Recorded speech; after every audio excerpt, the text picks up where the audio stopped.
I've been dealing with some low back sacroiliac stuff, and this is a movement that seems to help some that I'm playing with. So I thought I would share it with you in case it's helpful for anyone else. First, I'm coming to just laying on my back, soles of the feet on the ground, knees bent, feeling both feet nice and heavy on the ground, anchoring down through the feet, inner and outer edges of the feet, right and the left foot. Feeling both sides of my hips, the right and left sides of my hips, nice and heavy, and anchoring down a bit more through the hips, maybe even the perfectly natural curves of the spine. In other words, my low back might be lifting up a little bit more here initially. I might have a little bit more of an arch in the low back than is actually neutral. We'll come back to that in a moment. Shoulders nice and heavy, spine between the shoulders relaxing down, neck a little arch there, back of my head heavy. If you need a pillow underneath your head, grab a pillow. Then from here, I do like to let the low ribs settle down after a bit. Not so much that my back flattens out. There's still a little arch there, but the low ribs are protecting my low back a bit more.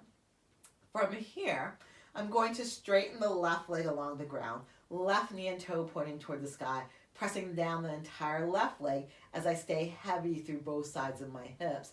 Now, if I had a knee injury, I'd intentionally bend my knee a bit, but still press down really actively through my heel and the left hip.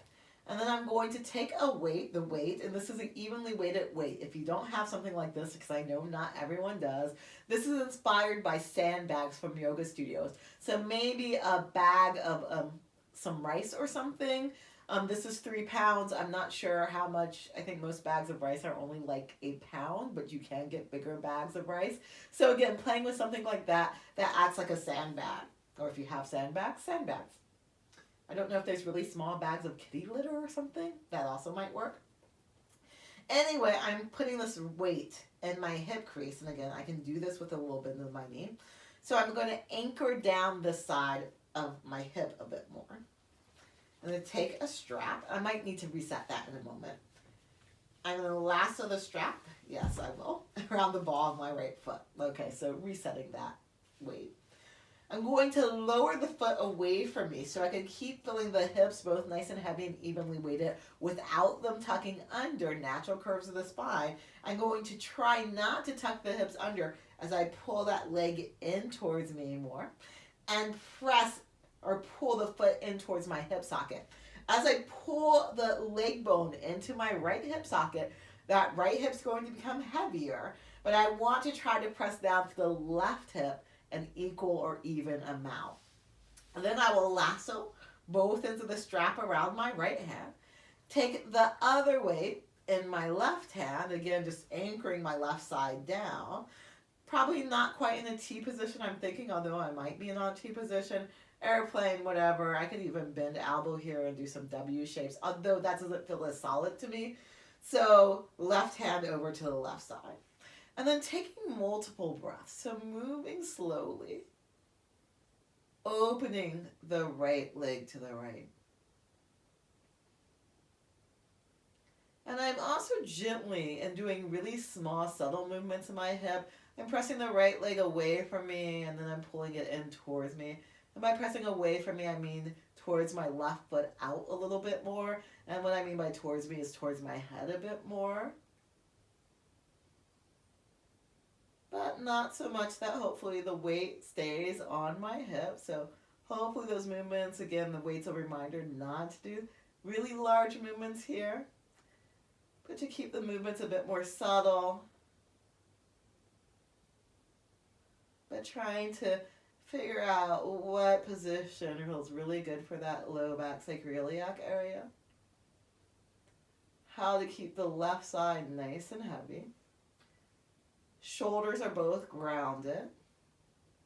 And then opening that right leg over to the right side. And then bringing the right leg back in. And switching sides. So, I'm going to lower the right leg down. I can take the weights off me.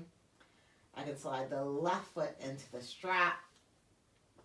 And again, right knees and toes facing generally towards the sky. I can micro bend the knee if I want to, or bend the knee more than a micro bend.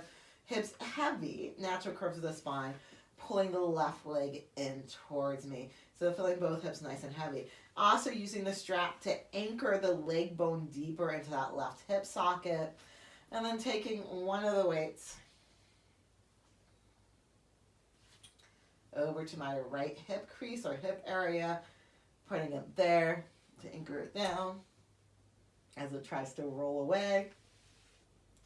Catching props, it's a skill. Anyway, I take the other weight over to the side so I could grab it. Really kind of play with setting that weight into my hip area as I keep those right knees and toes pointing towards the sky, as I anchor the left leg bone into the socket, and then the other weight can come into my right hand. And again, I'm taking lots of breaths. I am moving my hips around some. They're not perfectly stationary because I'm playing with small adjustments and seeing how that feels in my body.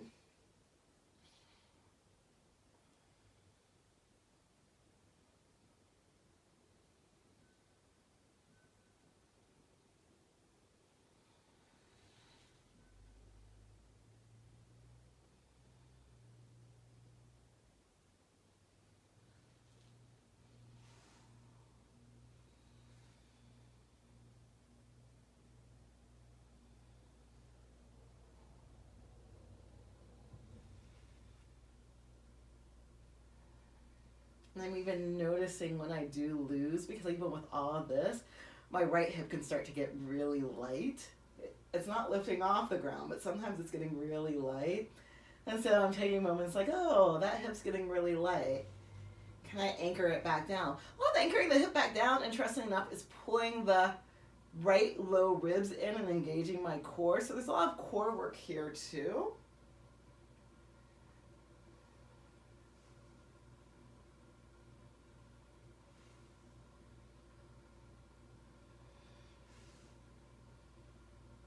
And then when I'm done bringing that leg up, and go ahead and I can release all of the stuff. Bend the knees, half soles of the feet on the ground, back to the natural curves of the spine position. But again, I actually like to do a little bit of an arch first. So first I like to press my hips down intentionally more and have a little bit more lift in my low back. And then I like to settle those ribs back down and get some length there. That just works for me. Again, all of this is just stuff I notice really works well for me and my body, but I'm sharing it with you in case it's a good idea for you in your body. Have a wonderful day.